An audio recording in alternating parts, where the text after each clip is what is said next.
ছোটোবেলা থেকেই দেখেছি বাড়ির পাশে একটু মতো জায়গা থাকলে সেখানে মা কুমড়ো লাউ গাছ লাগিয়ে রাখতো আর ভীষণ শাক হতো। তখন থেকেই আমি ভীষণ ভালোবাসি এই যে লাউয়ের মাচা, কুমড়োর মাচা, এইসব বিয়ের পরে দেখেছি আমার শাশুড়ি মাকে ঘরের সামনে, বাড়ির সামনে যেটুকু জায়গা থাকতো বেগুন গাছ, কুমড়ো গাছ এইসব লাগাতে। ভীষণ ভালো হতো। যতই আমাদের মাঠে চাষ হোক, বাড়ির সেই সবজির স্বাদ যেন অন্যরকমই লাগতো। তো যাই হোক, আমার আর অভিরও মেন্টালিটি সেই রকম, এইখানে যেখানেই আমরা যাই যদি জায়গা থাকে একটু কিন্তু চাষ করি। যদিও এই প্রথম এরকম সবজি লাগানোর মতো জায়গা এই কোয়ার্টারে পেলাম। তো যাই হোক, এখানে অনেক রকমের শাক আছে, সবজি তো নেই, শাকটাই বেশি। সবজি বলতে ঝিঙে আছে, করলা আছে, এইসব আর কি। এগুলো হবে নাকি আমি এখনও জানি না। লাফা আছে।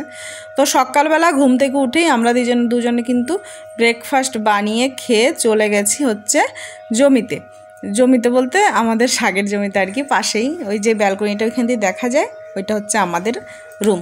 একদম রুমের সঙ্গেই শাকের জমি। সকালবেলা ঘুম থেকে উঠে চাইলে ব্যালকনির দিকে দিয়ে তাকিয়ে থাকলেই মনটা একদম ভরে যায়।